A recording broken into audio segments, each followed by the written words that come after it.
bastante tempo em tecnologia, né? Bastante tempo já, são quase 24 anos, feliz de ter 2 hosts aqui participando, mas são 24 anos já em tecnologia. Comecei minha carreira lá em Santa Catarina, sou de Joinville, né?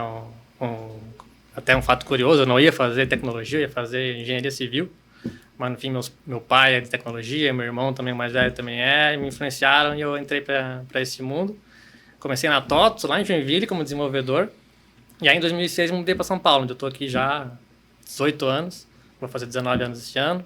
Trabalhei 11 anos no mundo de dados, por consultoria, pela Stefanini, pela Liga, pela NTT, trabalhando com grandes clientes, via o movimento sair do universo de dados mais tradicional para a explosão do Big Data, computação distribuída, ir para esse mundo da nuvem. E aí, em 2017, fiz uma transição com o universo da visão de transformação digital, estava vindo muito forte na época. O mundo de software, SaaS, tendo uma guinada novamente, com o mundo SaaS, né? Acabei voltando para a TOTOS, fiquei alguns anos na TOTOS, e depois, os últimos 5 anos, aí mais ligado como executivo em startup, pela Telepost, pela Quantify, como executivo na linha de experiência do cliente, implantação, serviços, CS. Então, uma carreira bem multidisciplinar aí, né, nesse mundo. Muitos dados, muito software. Essa questão da multidisciplinaridade chamou bastante atenção aí na sua apresentação, né? Porque às vezes a gente percebe que para trabalhar a transformação digital e todos os detalhes, né, todas as referências, uma disciplina só às vezes não basta, né? Você começou em dados. A transição para essa questão da parte do software e depois, ao assumir essas posições de liderança, outras disciplinas, sei lá, segurança, experiência, e, enfim, outras temáticas, como que é lidar com isso? Como que é gerenciar essa quase uma mutação constante? Sim, eu até brinco, porque numa empresa de software eu só não fui RH e financeiro, né? Porque eu já fui desenvolvedor, já trabalhei com engenharia de dados, depois experiência do cliente, serviços, essa visão, até produtos, né? Na época da TOTOS trabalhei um pouco com a visão de produto digital também, gerenciando um portfólio de 26 softwares de PDV que tinha lá. Mas acho que muito contexto é a visão sistêmica, né? Como é que você consegue olhar para o todo, ter um entendimento como essas áreas se correlacionam, como você consegue... A gente que tem, às vezes, um viés muito técnico não consegue olhar para o negócio. Às vezes, pessoa de negócio não consegue conversar com o técnico, né? Então, esse acho que é um grande desafio que você tem na indústria de software, aquela briga entre o time de desenvolvimento com o time de suporte. Cara, vai resolver meu ticket? Não vai? Então, os dois lados saberem entender um pouquinho de cada um, né? E, no fim, eu acabei construindo a carreira muito olhando para as duas frentes. Fui técnico por um tempo, depois acabei entrando muito mais no universo de negócio, no universo de geração de valor, tá? Então, assim, acabou que se complementou, mas não é um movimento simples. Acho que muita gente acaba sofrendo um pouquinho quando vai fazer essa transição de olhar para o negócio. Talvez o grande insight aqui, assim, não é olhar para o negócio, é olhar para o valor que você gera. E aí, o valor que você gera, você pode estar ligado à experiência do cliente ou realmente a tecnologia. No fim, a tecnologia vai te ajudar a gerar valor. Quando você olha um pouco mais para a visão de valor, às vezes você consegue conectar as duas coisas de forma mais fácil. Ou seja, meio que deixa a questão se era de negócio, se a tecnologia um pouco paralela, dá um foco na necessidade do cliente, aí naturalmente você acaba permeando por algo. Aí se você está em negócio ou não. Exato, acho que é muito isso. Assim. Eu queria aproveitar, né, pegando o gancho, essa transição, essa mudança, esses olhares. O que você poderia dizer assim para nós, para o nosso público que está assistindo, as idas ao MIT ou feiras internacionais, assim, que você não encontrava aqui no Brasil, que fez você ir para fora? Que te agregou nisso, que te ajudou nisso? Acho que eu tive assim, dois grandes momentos na minha carreira, 3 na verdade, né? Mudar para São Paulo já é uma grande mudança quando você sai por mais que o Joinville seja um polo de tecnologia, não se compara com o São Paulo no contexto de oportunidade, de networking, de troca, né? Isso na época lá atrás não tinha tanta questão de internet. Esse foi um movimento que me abriu muito a mente. E depois disso, eu fiz um intercâmbio em 2010 na África do Sul, na Copa do Mundo, mas eu fui estudar inglês. Prometo que eu fui estudar inglês. O importante é aquilo que a gente acredita. Exato. À tarde eu via jogo, mas de manhã eu estava estudando inglês. Ali me abriu muito a mente cara, o mundo é muito maior do que a gente vive aqui. Né? E depois disso, eu comecei a estudar mais. Fui para o MIT, como você falou mesmo, em 2011, 2013. Fiz uma certificação em estratégia e inovação lá. E aí lá acho que me abriu muito essa mente da visão sistêmica, da visão de proposta de valor, de, cara, muita coisa interconectada. Lá em 2013 a gente já falava de modelo de plataforma, que hoje todo mundo trabalha. Então, assim, quando você fala de modelo de plataforma, você tem que conectar tudo. Você tem que trabalhar com negócio, tem que trabalhar com multi-stakeholders. Então, isso acabou me abrindo muito a mente, assim. E hoje está mais diversificado. Para quem está em casa assim. E até para a gente aqui aprender também. Quando você fala, a gente estudou, foi um modelo de plataforma. O que seria esse modelo de plataforma e o que é diferente ao que era antes? Ou até mesmo que é vigente agora? O que seria... Eu acho que assim, acho que a gente passou por vários momentos de transformação no mundo, né? Mas os últimos 20 anos transformaram o mundo absurdamente e a gente está vendo uma outra onda agora que vai mudar completamente ainda. Mas de 2012, 13 para cá, a internet deu boom, mas as redes sociais depois cresceram. E aí, no fim, começou-se a evoluir para a cloud, especialmente, né? Acho que a cloud que conseguiu expandir esse modelo de plataforma, o que seria?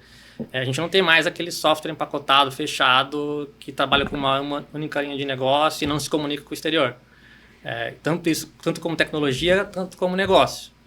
Quando você fala de plataforma, você não é mais só um produto fechado, você está conectado com o ecossistema. Então, as primeiras plataformas, né, no fim, acabaram sendo redes sociais, porque no fim você conecta várias pessoas em prol de um assunto, né? Não necessariamente um negócio, mas um assunto.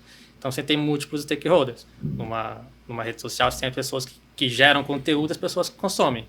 O Uber é uma plataforma porque você tem as pessoas que consomem... tem os motoristas, que são a linha de negócio, e as pessoas que consomem os motoristas, né? A plataforma gera esse mundo de conexão. E aí, no fim, quando você olha para software, agora você tem um software que se conecta com o outro. Eu, né, vim do mundo de e-commerce, ali fiquei 4 anos no mundo de logística para e-commerce. A gente tinha um software de logística que conectava transportadoras nesse software e conectava do outro lado as plataformas de e-commerce. Então, você tem um mundo de interconectividade muito maior, muito mais complexo, né? E aí você tem que estar muito mais dinâmico com relação a esse ecossistema. E aí, no fim, você acaba. Putz, como que eu gero valor para a ponta dos transportadores, no meu caso lá, e como que eu gero valor para a ponta do e-commerce, né? Então, você tem que gerar valor para várias pessoas, vários stakeholders. Entendi. Eu lembro que quando eu estava na IBM, né, acabo sempre referenciando um pouco aqui, a gente teve uma palestra lá de um dos especialistas, né? O IBM tem vários pesquisadores, e eles falavam do mundo que não era mais ser da construção. Você não precisava construir tanto mais, ficar construindo. Você fazia a composição. Sim, me parece que isso que você está descrevendo é esse cenário. Ou seja, em vez de eu ficar querendo construir tudo, sim, eu faço a composição. Isso era feito com parcerias, eram empresas do mesmo grupo, ou era numa cadeia de jornada e aí vocês iam validando. Quão simples foi passar por esse momento? E esse momento existe ainda? Ainda estamos nesse momento de plataforma? Ou já tem alguma mudança a caminho aí? É uma boa pergunta, assim. Acho que já dando spoilers, né? Que existem mudanças assim a caminho. Opa! Como eu falei ali, lá por 2017, quando eu fiz a mudança do mundo de dados para o mundo de software novamente, né? Para TOTS, teve o boom da transformação digital, que foi talvez o segundo passo. E ficou muito barato construir software, né? E muita startup com dinheiro chegando de investidor. Então surgiu muitos produtos diferentes de software que atendiam uma etapa da jornada ou partes da jornada. E aí as empresas pararam de construir dentro de casa isso e começaram a comprar softwares como serviço, como pagando a mensalidade ali, incorporando e criando uma jornada em cima disso. E aí tinha o varejo se evoluiu para isso, né? Então no momento que eu vivi na TOTS lá, a gente tinha software de varejo que eram on-premise e começaram a migrar para SaaS e depois nas maquininhas, hoje estão tudo na maquininha. E aí você conecta isso com a plataforma de e-commerce, com os meios de pagamento, depois com a logística para entrega, tudo interconectado através de API, que a tecnologia proveu isso. O Elton, e pegando mais uma vez esse gancho, né?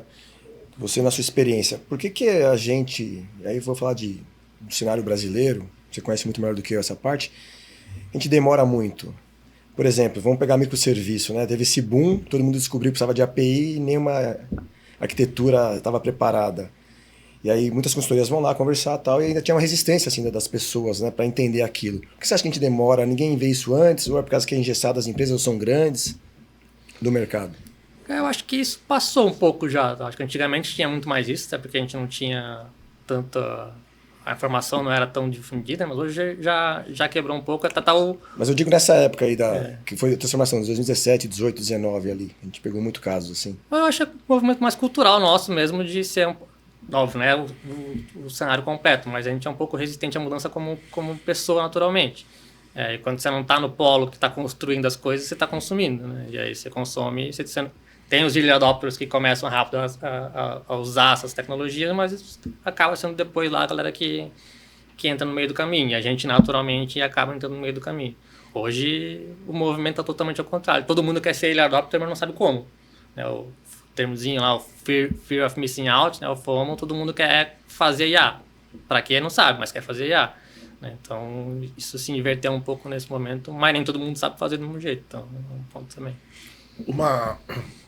Uma dúvida. Ou reflexão, né?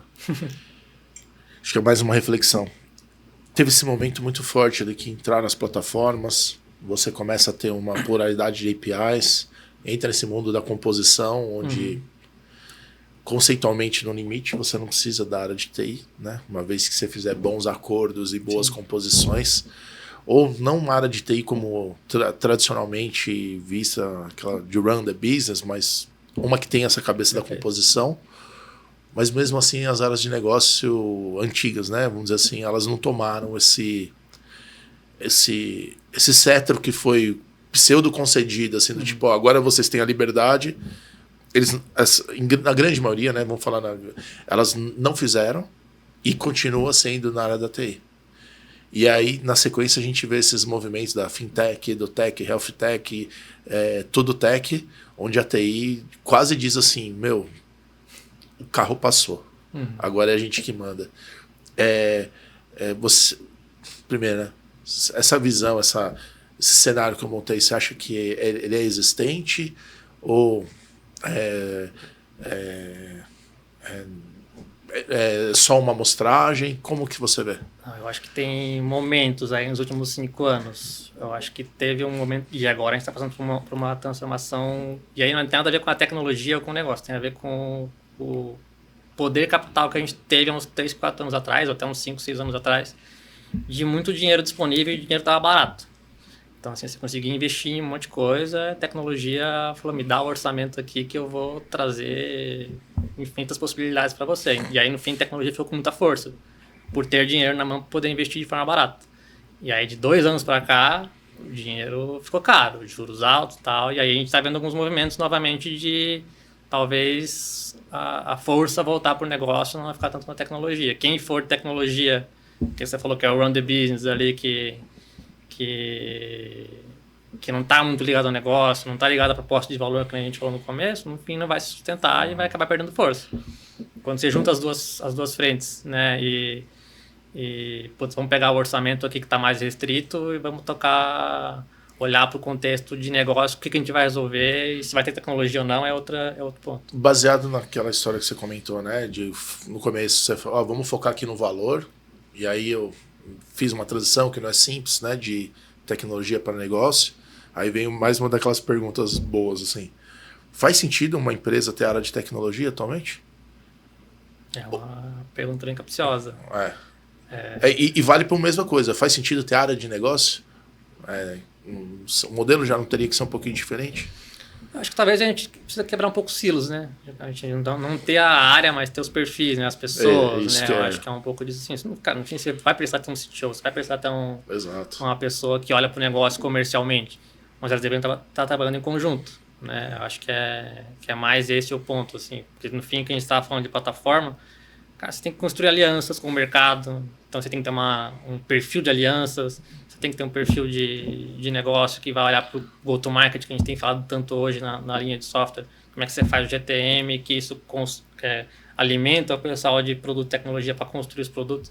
Então tem que estar muito mais conectado, né? Eu acho que isso é um grande ponto. Quando você começa a falar de áreas, você começa a fazer silos, você começa a ficar burocrático, você começa a ficar, até pelo ponto que o pintor trouxe aqui, você começa a ficar mais lento na construção das coisas. Então acho que isso se as áreas devem existir, até podem existir, mas elas têm que trabalhar de forma diferente, de forma mais conjunta, isso com certeza.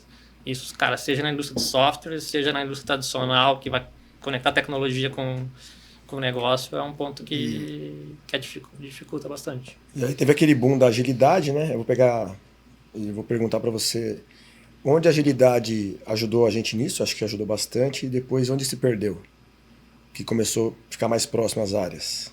Se perdeu quando virou área. Perfeito. Eu acho que esse é o ponto, assim, né? A agilidade está muito ligada ao como você faz as coisas. Né? Você ter um perfil ou não, um Scrum Master ou não, são papéis que precisam ser executados. Não necessariamente você precisa ser uma função, não necessariamente precisa ser uma área. Né? Quando você começa a criar área, começa a criar silo, novamente você acaba olhando para o foco da área, não para o foco do negócio. Acho que é muito isso. E legal que sua pergunta remete à minha anterior, né? Porque quando a gente vê... vamos formar aqui a área tal, é a área tal, é a área tal, é a área de... Até brinco, né? Fala, eu não sei, né? Aparentemente você, né, talvez tenha sinapses rápidas também quando você olha numa empresa. Cara, eu entro em algum lugar e falo assim, aqui é a área tal, aquela ali é a área da inovação, aqui é a área de processo, puta, já sei quais são os tipos de desafio que vai ter. Exato. Você pega os gargalos que estão ali, né? Enfim, quando você começa a estruturar muito por área, eu vivi isso, tá? Não vou dizer que essa mudança de mentalidade para geração de valor me veio de uns 3, 4 anos para cá. Mas essa não é a grande mudança que as empresas têm que fazer? Com certeza. Eu sou mais incisivo. Para mim, as que não fizerem vão fechar. Sim. Você acha que o mercado já percebeu isso? Ou eles estão aguardando os grandes movimentos das grandes instituições financeiras que estão, por serem muito grandes, começaram há 10 anos atrás, estão fazendo cada vez mais?